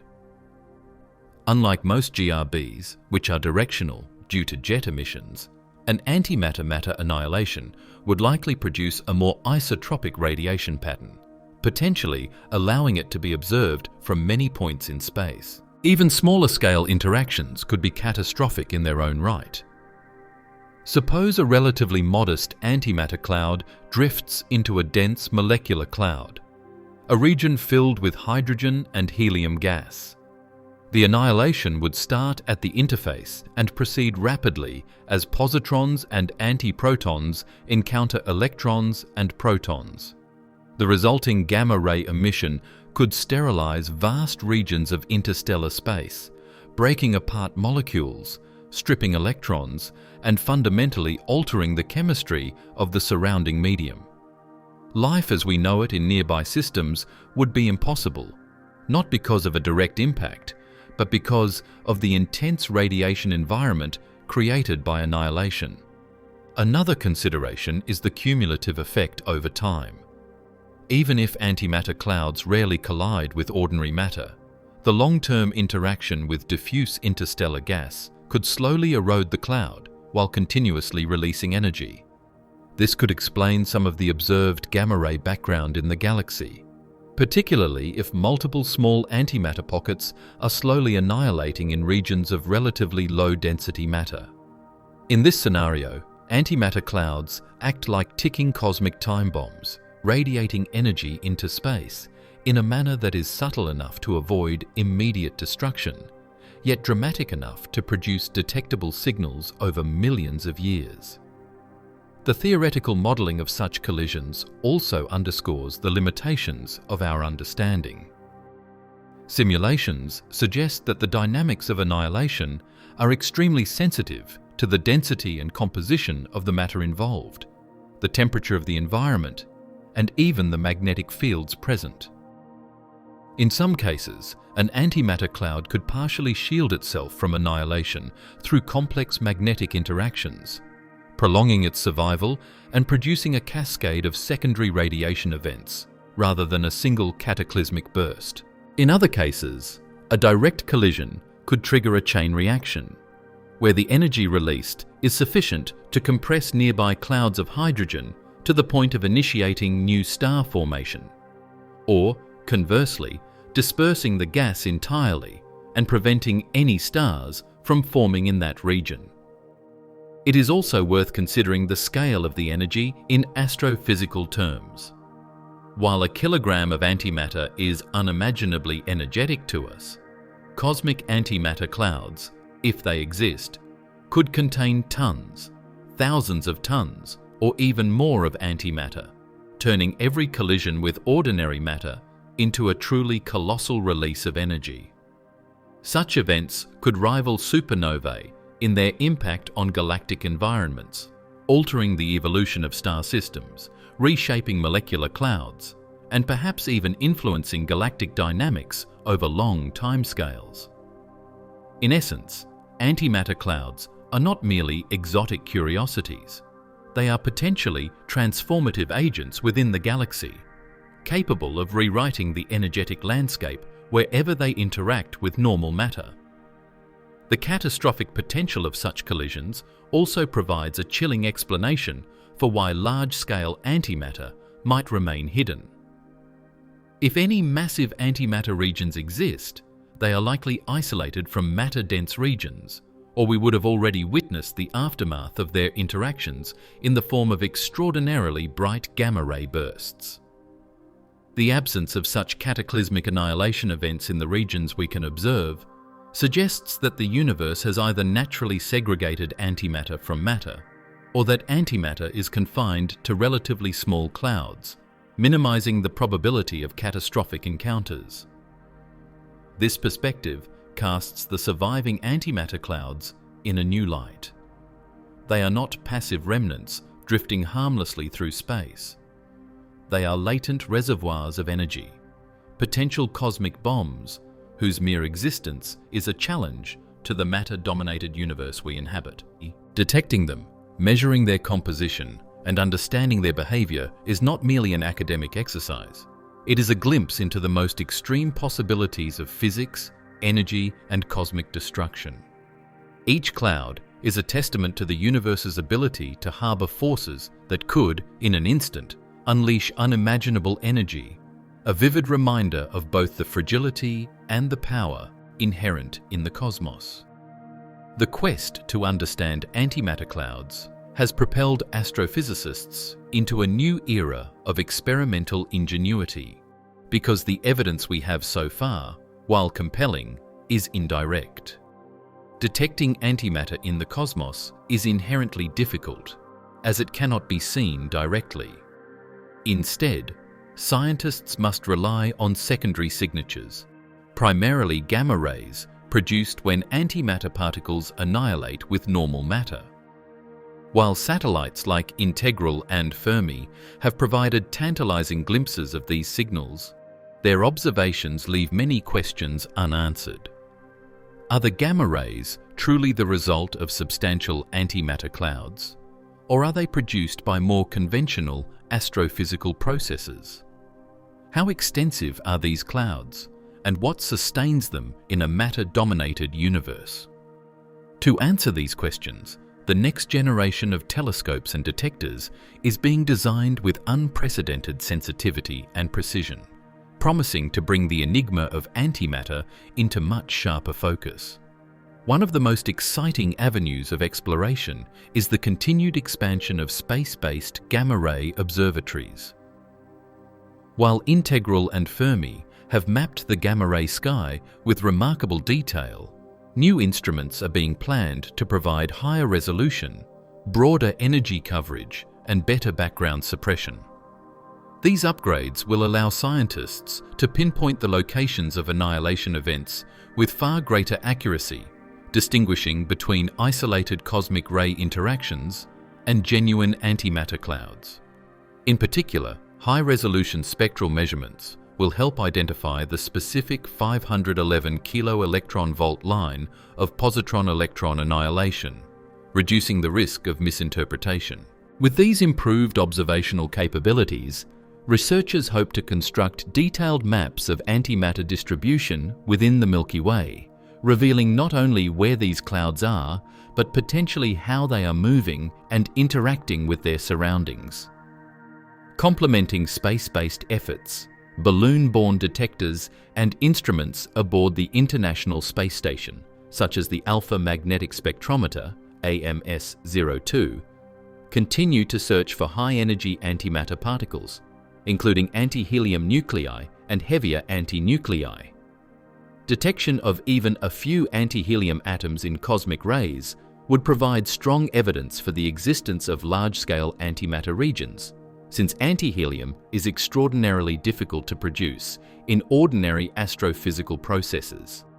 AMS-02 has already reported tentative candidate events, although they remain unconfirmed. Future upgrades to these detectors, coupled with longer observation periods, could finally provide the smoking gun that cosmologists have been seeking for decades. In addition to these direct searches for antimatter, a host of new high-energy telescopes will probe the environments where antimatter is likely to be produced. Observatories like the Cherenkov Telescope Array, CTA, currently under construction, will focus on very high-energy gamma rays from pulsars, supernova remnants, and black hole environments. By capturing detailed temporal and spatial data from these energetic regions, astronomers hope to determine whether astrophysical processes, such as pulsar jets or black hole accretion disks, can generate the positrons and antiprotons observed near Earth and in the galactic center. This will help separate ordinary high-energy physics from truly exotic antimatter phenomena, providing a clearer picture of whether antimatter clouds are remnants from the early universe or continually replenished by cosmic engines. Another promising approach involves next-generation cosmic ray detectors placed at multiple locations in space, including lunar orbit and deep space platforms.